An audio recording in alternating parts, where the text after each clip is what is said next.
Good morning, everybody. I hope you're doing well. This is our third week of classes, and this will be our second lecture series. We should have met already on the 11th, although that hasn't happened as of now. What I'd like to do is start to push forward and have more conversations about how race and inequities structure our school systems. The prevailing question is going to be, why do educational inequities still persist?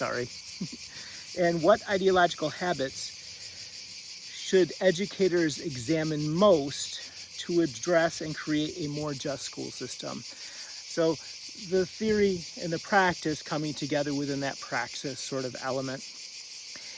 Tough questions, and a persistent question that seems to always nag, especially within the United States public school systems. And there's a lot of reasons that exists, but what I want to start with is our own perceptions and how our perceptions impact students, how our perceptions of where they live, who they are, what they look like, how they speak, changes our perceptions of who they are as students. This really came to, for me, a fruition years ago, back in the early 90s when I was teaching in Baltimore. And I had this perception of urban. And like many of you, if you close your eyes and think about the word urban, and at any point you can pause this and do it because you can restart it, I would encourage you to do that. I also realized most of you are playing this at 1.5 times, so I sound like Mickey Mouse, but I'm gonna let that go. Anyway, urban. I always thought of urban as destructive, as broken, as a place that is filled with disparity, with sadness, with blight and chaos and violence. And that was the image that I had been given as a child for most of my life. And so when I went to Baltimore, you can imagine my surprise when I saw some of those things, but also saw incredible kindness. A generous people that, like any place else, were just working and doing their best to get through life. They really deserved more than just to survive, but systems seemed to make it more complicated. I didn't really understand them as systems then. In fact, I got super frustrated when I was a younger person as I was starting to explore ideas of ideology. And I would have folks come up on a regular basis and say, it's a systemic problem, it's systemic oppression. Well, that's such an easy thing to say when we don't really understand what it is. It gives the boogeyman blame, but really doesn't provide us any outlet to understand how to address the real issue. And so I want us to start to think this week about these different ideas. I want us to consider, are our children broken? Are our schools broken? Are the people that work there broken? Or is it the system that is? And so what do we do in those places in order to make sure that we're addressing real life issues, that we're really providing opportunity for us to be successful? All right, I gotta walk. It's hotter than blazes here. Jeez. All right, there's a little shelter over there. I think I might go in a minute, see how bright it is. So as we go, I want you to think about systems, and we're gonna start from the systems and work down to the ideological habits. And these things will become clearer as time progresses. I haven't been in this little chapel yet, and I don't know, it could be gross. There could be lots of beer bottles and stuff, but it could be kind of cool. Let's take a minute and look at a commercial break before I start to do the... Oh, all right. Look at that. All right, okay. 4 aspects of systems. Systems are constructed within 4 different places within our society. So we have political structures, political systems. Those are the ones that are pretty obvious. The politics, whether you're left or right, is absolutely a political system. Bureaucracies that we have within this working places that we are, that's a bureaucracy. That's a system.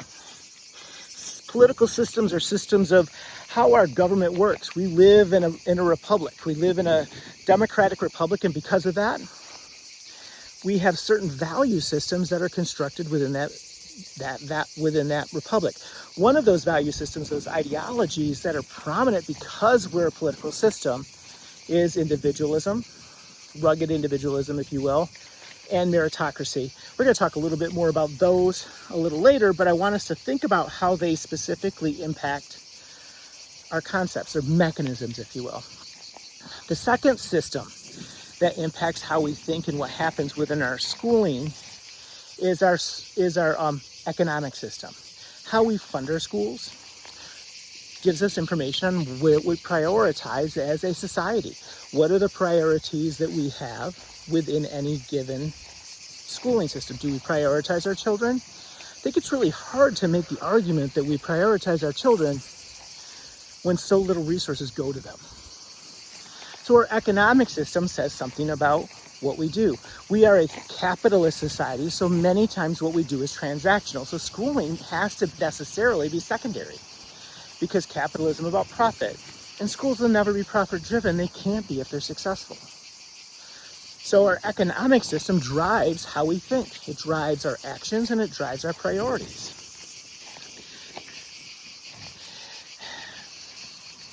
Our academic system is also a part of how we work. What's our school for? We did a little bit of that before. In our first week, you were asked the question, what is the purpose of education? And in that purpose of education, that answer is part of our academic system. It's a system how we teach, how we socialize, how we bring different people into our society and educate them to be American, or educate them to be within our social circles. We bring people into society in a number of ways, and how our system works depends on that way that we look at individuals. So, for example, we used to be conquerors. We'd colonize, and in that colonization process, we would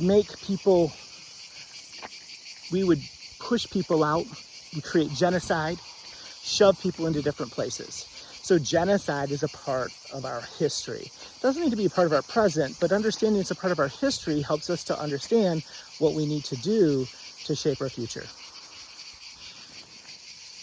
We also segregate.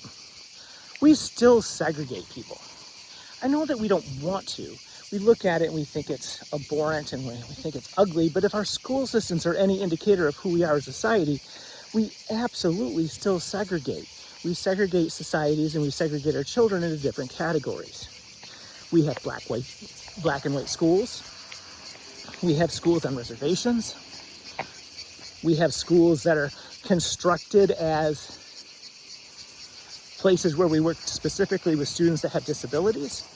We segregate by grade. We segregate by gender. So these segregation processes change our school systems.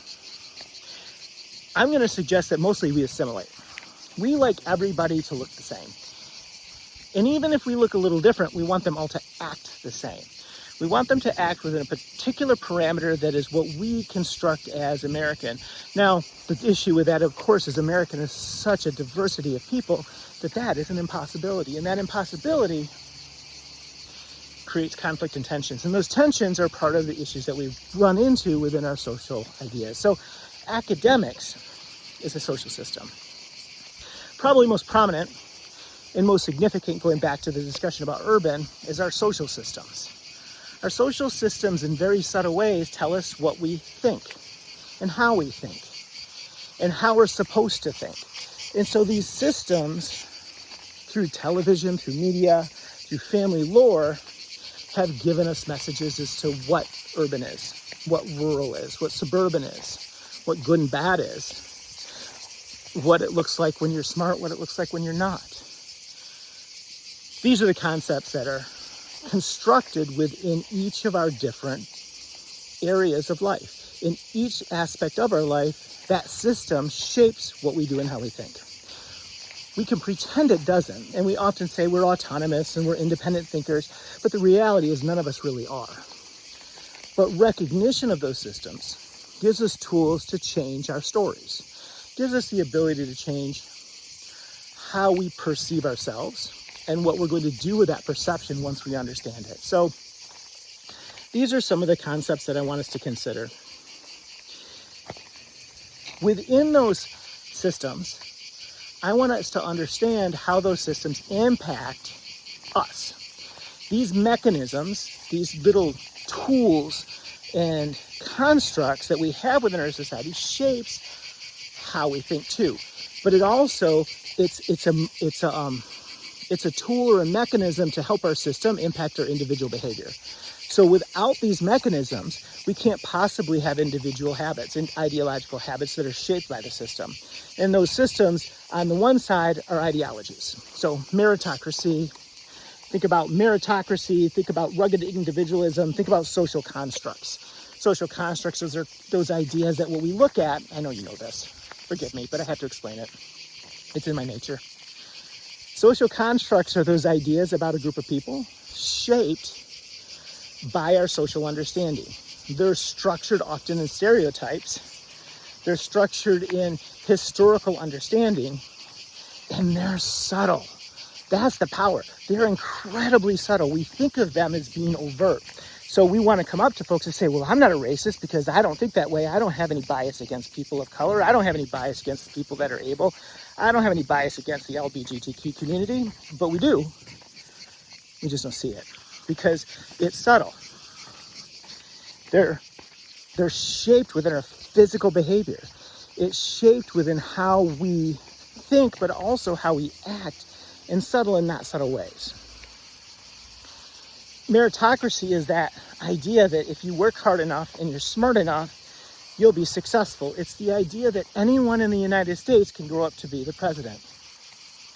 But our history tells us that that's just not true. It just isn't. There's certain parameters that are required. And the reality is those that do go from poverty to incredible wealth, we write movies about. So to say that it is a singular understanding is silly. It's just not real. And so it's important for us to remember that as we start to consider what our actions are within our specific schools. The third one has to do with rugged individualism.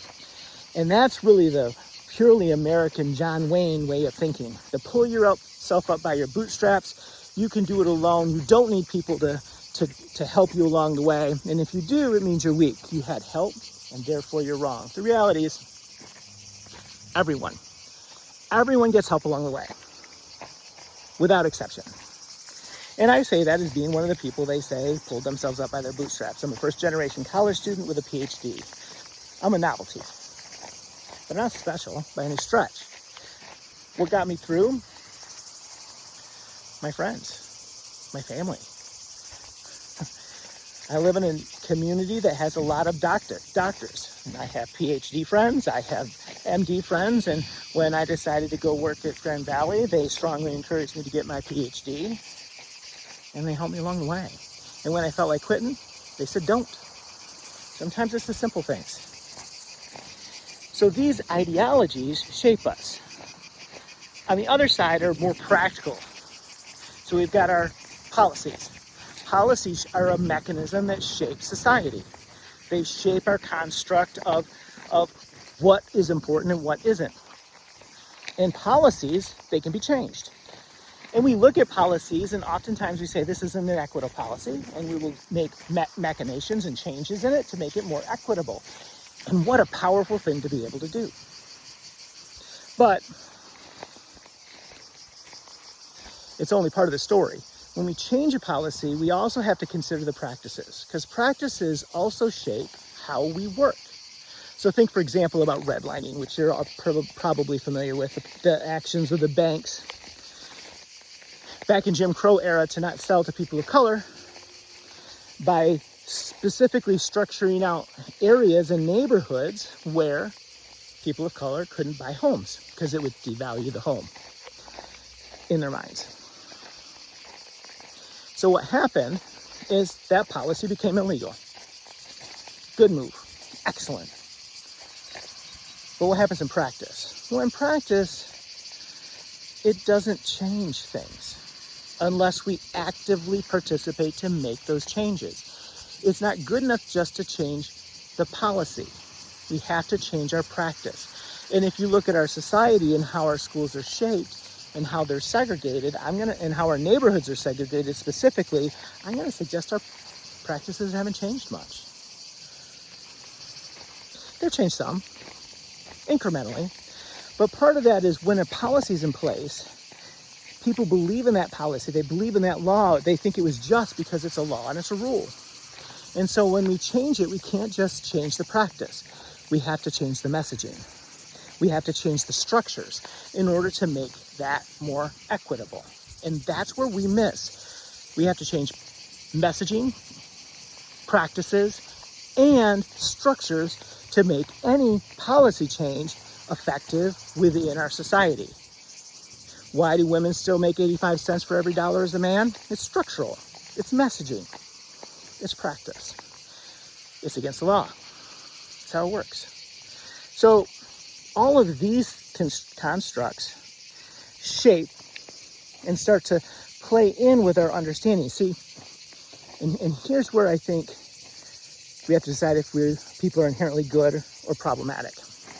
I actually believe in the goodness of people, and I think that's why racism happens. I know. Sounds stupid. Bear with me. If we look at rules and we look at policies as unjust, and we look at those moments as being significantly problematic, our minds have a massive cognitive dissonance. We have to change something. We have to change how we think, or we have to rationalize it within our minds. So our minds do three things. One, creates these spaces of normativity. If we can only think through our own specific cultural lens, it's easy to rationalize other people not getting what they need, because we can look at them and put them in a different camp. Othering. Normativity and othering together help us to rationalize by saying, well, this is how society runs. If they did things like we did, they'd be in a good shape too. And then we get to say, so they're different than us. Let's pick out the ways that they are. The third is hierarchical thinking. And this is where it gets dangerous. This is justification. Because this is where we start to think of ourselves as superior to another. That superiority comes out in a multitude of ways. It can come out as blatant, racist, white supremacist thinking. And that sucks. They're pretty rare these days. But it also comes out as savior complex, as pitying, as looking at urban communities as broken, presuming deficiency rather than trying to find structures of health, try to find assets within communities. And not grit, but instead real assets of the people that we're working with on an individual level. So those are the tools of bias. They're the tools that help us construct our ideology and construct our ideological habits that shape what we do. They create things like the difference between, for example, an achievement gap or an educational debt. Gloria Ladson-Billings talks about the achievement gap is just a way to repunish folks by saying there's something missing. It's a perpetuation of a deficiency mindset that says they did something wrong that made them not successful. If we start thinking of things the gaps as educational debts, and we start recognizing that systems are stacked against groups of people over another, we can start to look at those educational debts as something that we need to repay, as something that we need to create more equity within. And it's the difference between outcomes, the outcome of what has occurred, so there's an achievement gap, versus an explanation. Where did the gap come from? It came from an educational debt that started through systemic oppression. Here's why I like the idea of systems. It puts the blame of bias back where it belongs, on the system that started it. It gives people real power, because we can look at how those systems impact us individually and change our constructs and change our behaviors accordingly. And these are really important pieces to fix a system and recognize that our children and our students and the people in our communities, they're not broken. The system is. And our job as educators is to shape that system. and to make that system better than it used to be. Not perfect, but better, more just. And that requires us to open our eyes and become awake to some of those concepts. Part of the way that we do that is through critical theories. And we're going to talk about some of those critical theories, but they need to be viewed within an apolitical construct. These weren't problems a couple of years ago. Put that context into any way you want to, but the reality is critical race theory, critical theory, feminism, they have something to teach us about society. And any ideology that we're afraid of has power over it. So, and in fact, the irony is critical theories are all about power. And it asks a very simple question. In any given policy, practice, structure, or message, who benefits and who is harmed? Those are recurring questions within critical theory. Who is on top? Who is on the bottom? Who is getting help? Who is getting detriment? All these concepts are a part of that idea. So I want you to think oftentimes about critical theories, critical race theory specifically, to give us an understanding of what critical race theory is, because it's an important concept, especially within education. It's constructed within tenets. First, it does not, by any stretch of the imagination, suggest that white people should hate themselves. In fact, it's all about understanding the concepts of where whiteness comes from so that we can also have white racial identity development in a healthy way for those that are white. For those that are black, they can understand where white oppression comes from and superiority, and recognize that not everybody's there. Not everybody lives within that construct. I found shade. It makes me happy. Right now, I think it's 97, but I'm pretty sure, 95 maybe, but I'm pretty sure the sun is just sitting on me. Whew. Sorry, I said 5 times. There's tenets that I want you to know about within critical race theory that I think are helpful to this idea. The first one, and probably the most significant within education, is whiteness as property. It's both literal, in that it used to come from the idea that only white people could own property, and it's figurative, right? So it's figurative in that it's the idea that there's constructs and there's social systems that are predominantly for white people. And education is one of them. Education and schooling is one of them. It was constructed in a white gaze. It was constructed within a white ideology, and specifically, mostly a white Christian ideology that really excludes a lot of folks. So it's important to remember that that is the construct of where our school began. But schooling has such power. And the people that are in our schools, our teachers, our administrators, really want the best for our children. And they don't want to have an inequitable school system. But it still exists because of our history. Recognizing whiteness as property helps us to understand that we can change our practices, our messaging, and our structures so that they're more equitable to everyone. Because if you only see white people in textbooks and history books, how do you see yourself as a part of our history? You can't. The second tenet, I think I'm out of order, but the second tenet is racism is pervasive. It's understanding that there's an undercurrent of racist, and I would suggest sexist, although it's not said explicitly, it's implied within critical race theory that racism is the blueprint of all bias. So if you want to expand that, I would say it's sexism, heterosexism, or homophobic sort of tendencies, bias against the LGBT community, ableism. All of those are constructs of recognizing that those biases are pervasive within our society. They're everywhere. They're subtle, they're subconscious, they're implicit.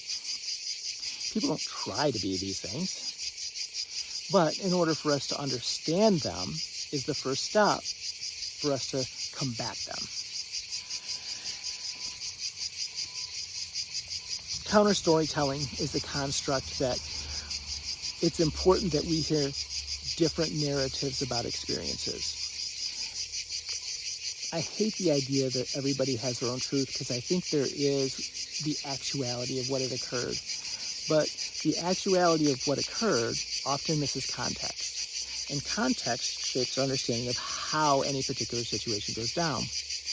If you say something and you don't have a history with somebody, it can mean something completely different than if you do. Think about your family.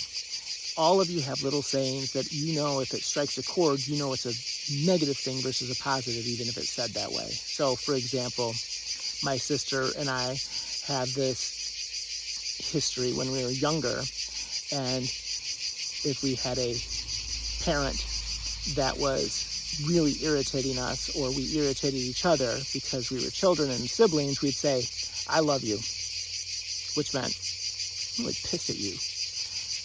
And out of context, they just said, "I love you," but that's not what it was. So thinking about context is important within this idea of counter storytelling. So we need to allow room for people to tell their stories. Explain where biases impact them, whether it's subtle or overt, or conscious or subconscious, intentional or not.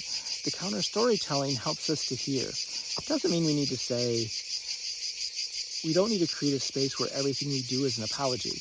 But what we do need to do is have some recognition and validation. We need to validate those moments. And when we recognize and reflect, we need to try hard to figure out what context was there that shaped that concept of who we are. We might, in the end, decide that they were off base. We also, if we're thoughtful, we might look back and say, yeah, that was my bad, and I could do better next time. So that reflective process has steps to it. Reflect, consider, make reparations, do better next time, become more reflexive so you can do it in the moment and understand how that might impact someone differently. The last one is interest convergence. So thinking about interest convergence is the idea that, unfortunately, changes to our racial and bias social constructs mostly change when it's convenient to the dominant culture. When that happens, it helps some, but it's never for the right reasons. And so there's always a constant consternation towards it that never quite gets where we need to change that system. So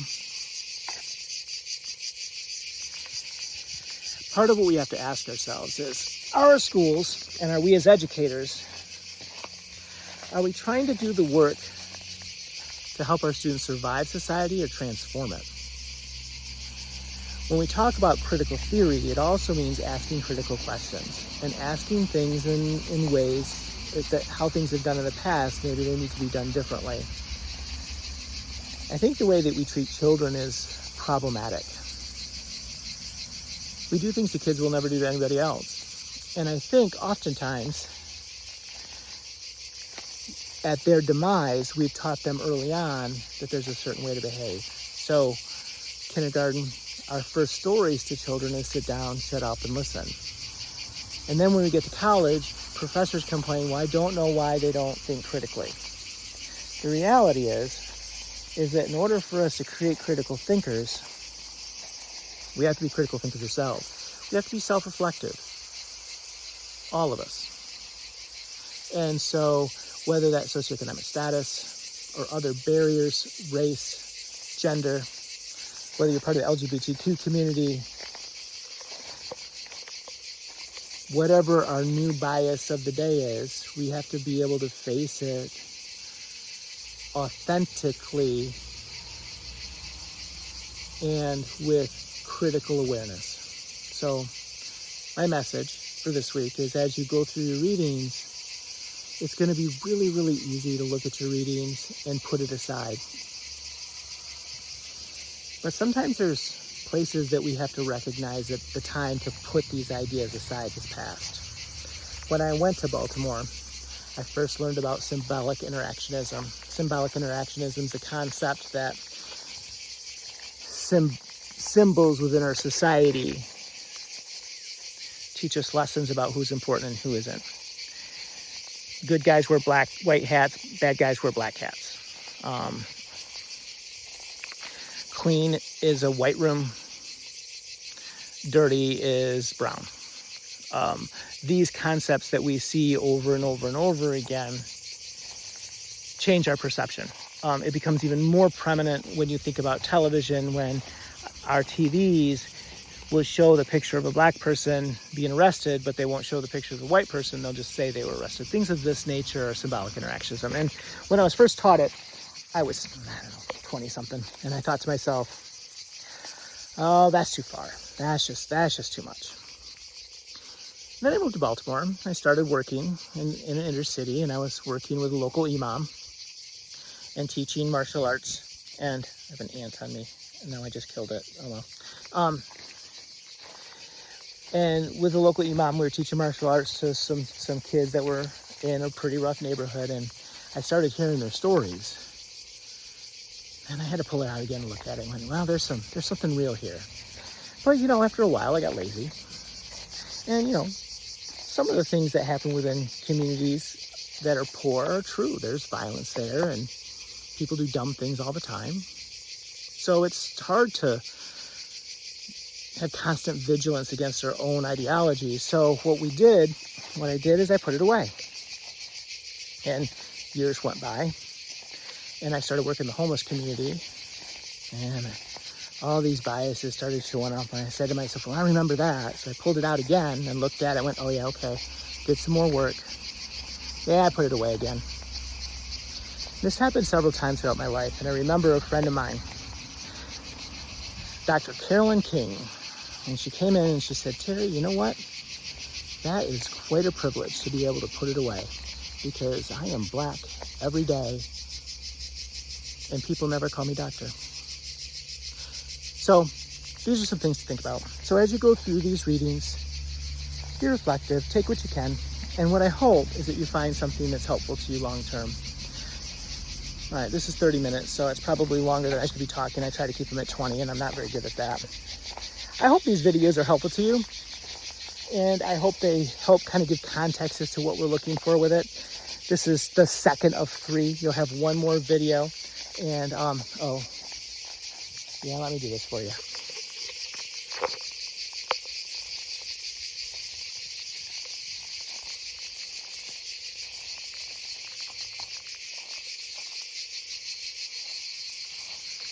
One more spot.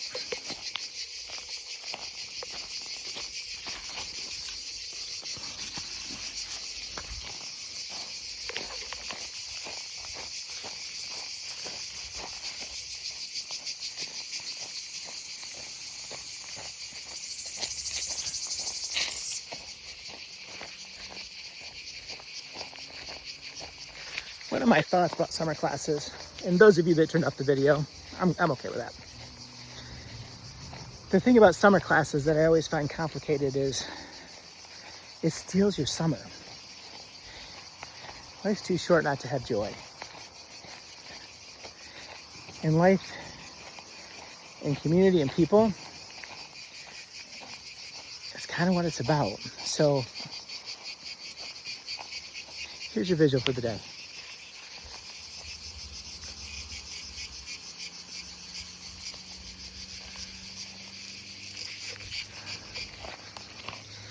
I hope you have a wonderful week.